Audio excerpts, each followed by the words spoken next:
हमारे चैनल को सब्सक्राइब करें और बेल नोटिफिकेशन को ज़रूर दबाएं। ज्योतिष रत्न केंद्र चैनल पर हमारे आप सभी प्रिय दर्शक गणों का बहुत बहुत हार्दिक स्वागत और अभिनंदन। प्रिय साथियों, मैं हूं आचार्य पंडित सर्वदानंद शर्मा। मेरी ओर से भी आप सभी को एक बार फिर प्यार भरा नमस्कार। प्रिय साथियों, आज हम चर्चा करेंगे इस विषय पर कि माँ भगवती के जो नवरात्रे हम मनाते हैं और माता की जो भक्ति उन नवरात्रों में भक्तों के द्वारा की जाती है, उसी बात को लेकर के ये चर्चा है।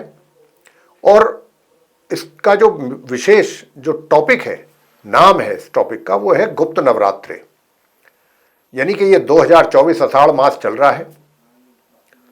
अब इस आषाढ़ के मास में गुप्त नवरात्रे आ रहे हैं, उसको लेकर के ये चर्चा है और बहुत ही दिलचस्प चर्चा है। आपको ये सुन करके अगर आपको जानकारी नहीं है इसके विषय में, तो आपको बहुत अच्छा लगेगा इसके विषय में जान करके। तो ये हम सारी चीज़ें इसमें बताएंगे और कि गुप्त नवरात्रे कब से आरंभ हो रहे हैं, कब समाप्त होंगे, और उन 9 के 9 दिनों में किन माता की पूजा की जानी चाहिए, और गुप्त नवरात्रों का महत्व क्या होता है, घट स्थापना की शुभ मुहूर्त की जो समय अवधि है वो भी बताएंगे आपको। सारी डिटेल में चर्चा आपके साथ करेंगे। और इन नवरात्रों में, यानी कि गुप्त नवरात्रों में जो 9 दिन माता की, अलग अलग माताओं की जो पूजा करने का विधान है, उसके अतिरिक्त और क्या विशेष पूजा इसमें की जाती है। और इसमें एक चीज और भी है साथियों, इन गुप्त नवरात्रों के विषय में जो बहुत कम लोग शायद जानते हैं कि इन गुप्त नवरात्रों में अगर माता की भक्ति की जाती है और पूरे विधि विधान से की जाती है जैसा कि नियम है, तो माता का आशीर्वाद और माता की कृपा बहुत ही विशेष रूप से अपने भक्तों को प्राप्त होती है। उनकी सारी मनोकामनाएं माता पूर्ण करती हैं, ऐसा हम नहीं, शास्त्रों में कथन है। तो प्रिय साथियों, जैसा कि आप जानते हैं कि नवरात्र जो पर्व है हिंदुओं का एक बहुत ही विशेष और महत्वपूर्ण पर्व है, जिसे लोग बहुत ही उमंग और उत्साह के साथ मनाया करते हैं। वर्ष में शरद और चैत्र नवरात्रे जो होते हैं, यानी कि शरद नवरात्रे जिनको बोलते हैं, और एक चैत्र माह के जो महीने में नवरात्रे आते हैं, इनके विषय में तो सभी जानते हैं तकरीबन कि भाई शरद नवरात्रे और चैत्र में जो अप्रैल के आसपास जो नवरात्रे आते हैं, अप्रैल के महीने के आसपास। वैसे सही मायने में अगर हम देखें तो हमारे शास्त्रों के अनुसार वर्ष में नवरात्रे जो हैं वो 4 बार आते हैं, 4 बार मनाए जाते हैं।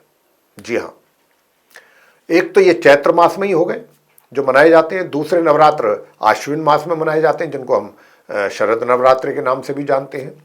और ये दोनों नवरात्रों के विषय में तो जैसा मैंने कहा कि तकरीबन काफ़ी लोग जानते हैं, यानी कि सभी लोग जानते हैं, अगर कह दें तो कोई बड़ी बात नहीं है। लेकिन 2 बार वर्ष में जो नवरात्रे और भी मनाए जाते हैं, एक तो आषाढ़ मास में और दूसरे माघ के महीने में जो ये नवरात्रे आते हैं, इनको हम गुप्त नवरात्रों के नाम से जानते हैं। जी हाँ, इनके विषय में बहुत कम लोग ही जानते हैं। जो ये आषाढ़ मास और माघ के महीने में आते हैं गुप्त नवरात्रे, बहुत कम लोग मानते हैं, और जानते भी कम लोग हैं और मानते भी कम लोग हैं, जबकि ये बिल्कुल उल्टा है। यानी कि इसमें की गई भक्ति, जैसा मैं कह चुका हूं, माता का बहुत ही एक तरीके से बहुत विशेष कृपा प्राप्त होती है भक्त को, अगर इन गुप्त नवरात्रों में भक्ति की जाए भक्त के द्वारा माता की। तो सनातन धर्म में साथियों नवरात्रि का जो पर्व है बहुत ही विशेष इसका महत्व माना गया है। और ये वर्ष में, जैसा मैंने कहा, कि 4 बार मनाए जाते हैं।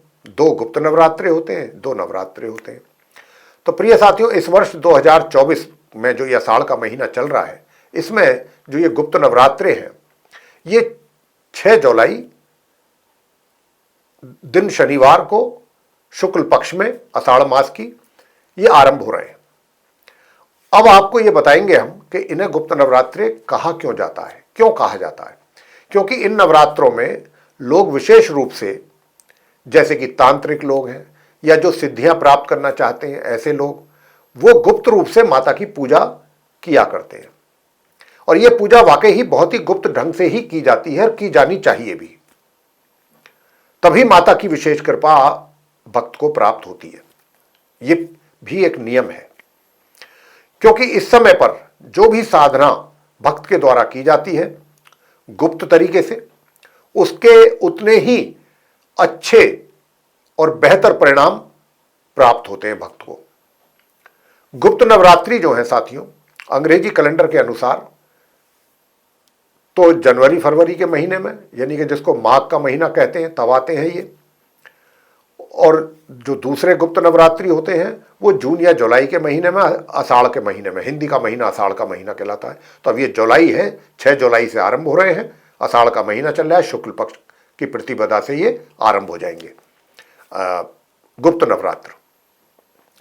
तो साथियों, गुप्त नवरात्रि में पूजा क्या जो की जाती है उसकी विधि क्या बिल्कुल वैसे ही होती है जैसे कि चैत्र के नवरात्रों में और शरद नवरात्रों में होती है? तो आइए इस बात पर भी चर्चा करते हैं। तो साथियों, बताना चाहेंगे कि गुप्त नवरात्रि में कलश की स्थापना भी की जाती है, जैसे उसमें की जाती है, ठीक वैसे ही जैसे हम शरद और चैत्र के नवरात्रों में किया करते हैं। दूसरा, सुबह और शाम यानी दोनों पहर मां भगवती का दुर्गा चालीसा या दुर्गा सप्तशती का पाठ और माता के मंत्रों का जाप करना होता है भक्तों को। आगे मैं आपको बताऊंगा कि मां भगवती की पूजा किस विधि विधान से करनी चाहिए ताकि माता की कृपा आपको पूर्ण रूप से प्राप्त हो सके और आपकी भी मनोकामनाएं पूर्ण हो सके। वही हम आपको अब बताने जा रहे हैं। प्रिय साथियों, आपको बता दें कि देखिए, जैसे कि चैत्र माह और आपके अश्विनी मास में जो होती है, यानी कि शरद नवरात्रों में जो पूजा की जाती है जिस तरीके से, वो तो इसमें रहता ही है पूरा विधि विधान बिल्कुल ज्यों का त्यों, उसमें तो कोई अंतर नहीं है।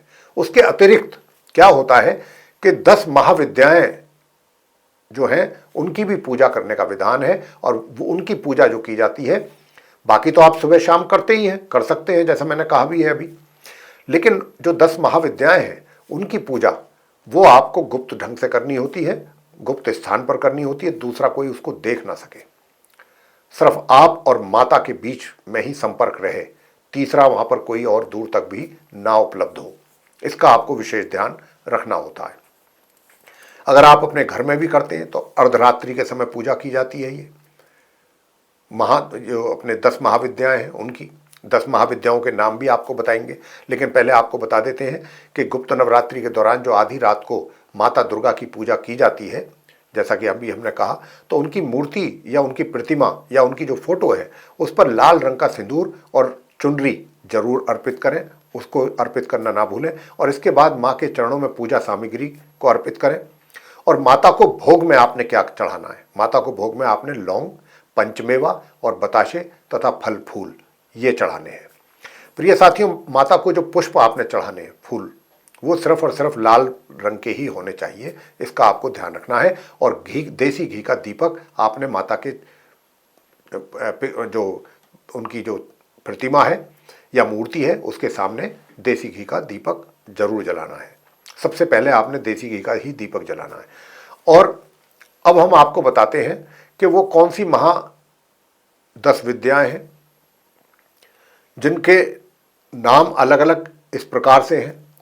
पहला जो नाम है वो माँ काली, ये 10 विद्याओं में आती हैं जिनकी पूजा गुप्त नवरात्रों में ही की जाती है, जैसा मैंने कहा, मध्यरात्रि के समय और गुप्त स्थान पर, कोई तीसरा आपको ना देख रहा हो, इसका बहुत ध्यान रखना होता है।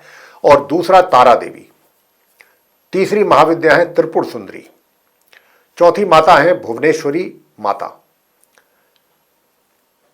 और 5वीं है माता छिन्नमस्तिका, छठी माता है त्रिपुर भैरवी, और 7वीं है माता धूमावती, 8वीं माता है माता बगलामुखी, और 9वीं माता है माता मातंगी, और 10वीं है कमला देवी।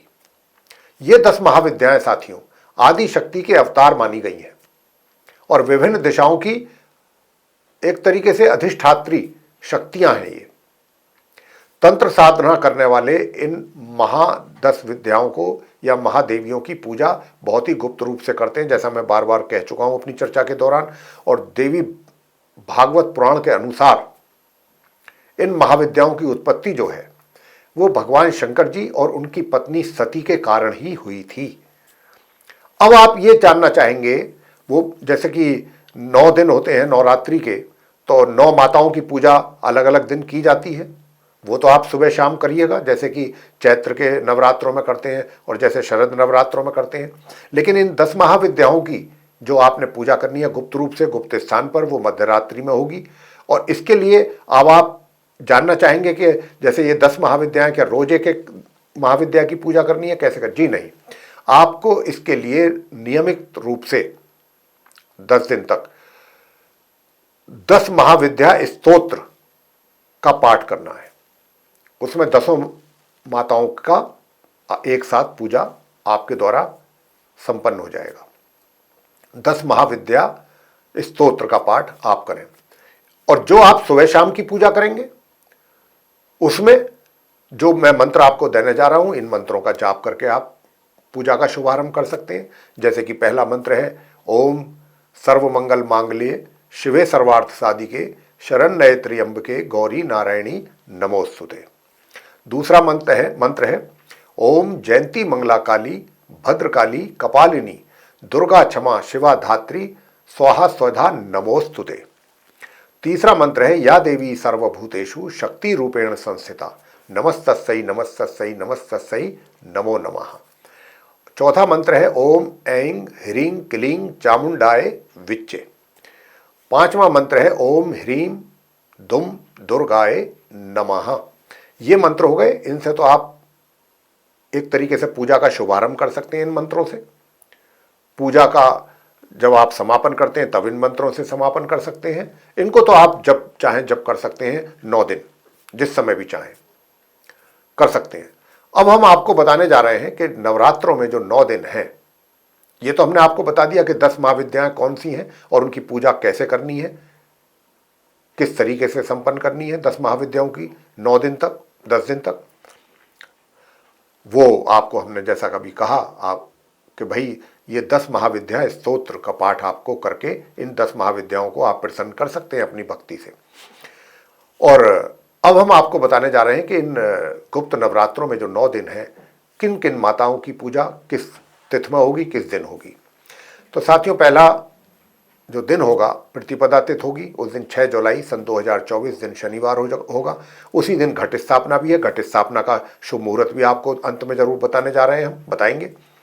तो उस दिन माता शैलपुत्री जी की पूजा का विधान है। दूसरा दिन जो है वो द्वितीया तिथि है। उस दिन माता ब्रह्मचारिणी जी की पूजा होगी। उस दिन 7 जुलाई सन 2024 है और दिन है रविवार। तीसरा दिन आता है। तीसरे दिन क्या है साथियों कि ये तृतीया तिथि है। लेकिन ये इस बार की जो तृतीया तिथि है वो बढ़ रही है, तिथि बढ़ रही है। कभी तिथि घटती हैं, कभी बढ़ती हैं, कभी ना घटती हैं ना बढ़ती हैं। इस बार तिथि बढ़ रही है। तो ये जो तृतीया तिथि है जिस दिन माता चंद्र घंटा जी की पूजा करने का विधान होता है, तो ये जो तृतीया तिथि है इस बार 8 जुलाई और 9 जुलाई दोनों दिन रहेगी। जी हाँ, तो आप 8 तारीख को भी, 8 जुलाई को भी, 9 जुलाई को भी आप माता चंद्र घंटा की ही पूजा करें। इसके बाद चौथा दिन जो है वो यानी कि चतुर्थी जो आएगी वो 5वां दिन होगा। तो उस दिन माता कुष्मांडा जी की पूजा करने का विधान है। उस दिन बुधवार होगा और 10 जुलाई 2024 का दिन होगा। इसके बाद पंचमी तिथि आएगी। पंचमी तिथि को जो है स्कंद माता जी की पूजा, गुरुवार का दिन है। 11 जुलाई 2024 तारीख है उस दिन। और साथियों मैं बताना चाहूँगा इसके बाद षष्ठी तिथि है, छठ जिसको कहते हैं। उस दिन माता कात्यायनी देवी जी की पूजा करने का विधान होता है। शुक्रवार का दिन होगा उस दिन और 12 जुलाई तारीख होगी 2024। इसके बाद सप्तमी तिथि। सप्तमी तिथि को माता कालरात्रि जी की पूजा की जाती है साथियों। शनिवार का दिन होगा उस दिन, 13 जुलाई 2024 तारीख होगी। इसके बाद अष्टमी तिथि। अष्टमी तिथि में महागौरी माता की पूजा करने का विधान होता है और उस दिन रविवार का दिन होगा, 14 जुलाई 2024 तारीख होगी। नवमी तिथि। नवमी तिथि में माता सिद्धिदात्री जी की पूजा करने का विधान होता है। सोमवार का दिन है उस दिन और 15 जुलाई 2024 तारीख होगी। तो ये तो 9 दिन हो गए, प्रतिपदा से लेकर नवरात्रि के 9 दिन हो गए। 10वां दिन जो है यानी कि 11वां दिन पड़ेगा, क्योंकि बीच में तृतीया तिथि जैसा मैंने कहा 2 दिन पड़ गई, तो इस बार ये टोटल 11 दिन बैठेंगे। तो जो दशमी तिथि है वो 11वें दिन होगी। तो नवरात्रि व्रत का जो पारणा है वो आप दशमी तिथि के दिन करेंगे, 11वें दिन, और उस दिन 16 जुलाई 2024 दिन मंगलवार होगा। और ये प्रातः 16 जुलाई की प्रातः 5:33 के बाद आप व्रत का पारणा कर सकते हैं। तो प्रिय साथियों, ये जो हमने अभी आपको जानकारी दी है कि किस दिन किस तिथि में कौन सी माता की पूजा की जाएगी और किस तारीख में कौन सी तिथि रहेगी, ये सारी जानकारी आपको दी। पारणा व्रत का कब होगा, उसका समय क्या रहेगा, ये सारी जानकारी आपको दी। पूजा की विधि के विषय में भी बता दिया। अब हम आपको बताने जा रहे हैं घट स्थापना के विषय में कि उसका शुभ मुहूर्त क्या है। तो प्रिय साथियों, सबसे पहली बात तो यही बता दें कि गुप्त नवरात्रि जो आरंभ होंगे 6 जुलाई से, मैंने कहा है, प्रतिपदा होगी उस दिन आषाढ़ मास की शुक्ल पक्ष की। तो इस आषाढ़ मास के शुक्ल पक्ष की प्रतिपदा तिथि जो है वो प्रारंभ कब से होगी, वो होगी दिनांक 6 जुलाई 2024 की प्रातः 4:27 पर, और 7 जुलाई 2024 की प्रातः 4:27 तक ये रहेगी प्रतिपदा। अभिजीत मुहूर्त जो है उसके विषय में भी आपको बताएंगे कि 6 जुलाई को वो कब होगा। घट स्थापना का शुभ मुहूर्त के विषय में पहले आपको बता देते हैं। घट स्थापना का जो शुभ मुहूर्त है उस दिन 6 जुलाई, जैसा मैंने कहा, जिस दिन से गुप्त नवरात्रि आरंभ होंगे 2024, प्रतिपदा तिथि होगी उस दिन। और उस दिन प्रातः 5:28 से लेकर के प्रातः 10:06 तक ये शुभ मुहूर्त रहेगा घट स्थापना का। प्रिय साथियों, इसकी कुल अवधि रहेगी 4 घंटे 37 मिनट। अभिजीत मुहूर्त जो है उस दिन यानी कि 6 जुलाई सन 2024 को प्रातः 11:58 से लेकर के दोपहर 12:53 तक रहेगा। तो यहां पर मैं आपको बताना चाहूंगा कि जो हमने अभी आपको शुभ मुहूर्त दिया है घट स्थापना के लिए कि प्रातः 5:28 से लेकर प्रातः 10:06, कायदे में तो घट स्थापना इसी शुभ मुहूर्त में कर लेनी चाहिए। लेकिन अगर किसी कारणवश नहीं कर पाते हैं तो आपको जो हमने अभिजीत मुहूर्त की समय अवधि दी है इसमें भी आप घट स्थापना कर सकते हैं। प्रातः 11:58 से लेकर दोपहर 12:53 तक अभिजीत मुहूर्त है, उस दौरान भी आप घट स्थापना कर सकते हैं। तो मेरे प्रिय साथियों, ये थी जानकारी जो भी हमने आपके साथ चर्चा की है जिसको लेके गुप्त नवरात्रों को लेकर के। तो इनका बहुत महत्व है। जो लोग नहीं जानते हैं, नहीं समझते हैं, उनके लिए फिर एक बार अंत में हम कह रहे हैं कि देखिए, चैत्र के जो नवरात्रे आते हैं और जो शरद नवरात्रे आते हैं, जिनके विषय में सभी जानते हैं, सभी उसमें पूरी अपने दिल से और खुशी के साथ माता की भक्ति करते हैं। अगर आप इन गुप्त नवरात्रों में भी माता को प्रसन्न करना चाहेंगे तो माता बहुत आसानी से प्रसन्न होती हैं और बहुत ही आपकी जल्दी मनोकामनाएं पूर्ण करती हैं। तो आप इन गुप्त नवरात्रि जो 6 जुलाई सन 2024 आषाढ़ मास शुक्ल पक्ष की प्रतिपदा से आरंभ हो रहे हैं, आप भी माता की भक्ति करके माता से आशीर्वाद प्राप्त करें और अपनी मनोकामनाएं पूर्ण करें। इसी के साथ जय माता दी। साथियों, आपसे अब यही कहना चाहेंगे कि अब अपने इस कार्यक्रम का हम समापन कर रहे हैं और अपनी वाणी को भी यहाँ विराम दे रहे हैं।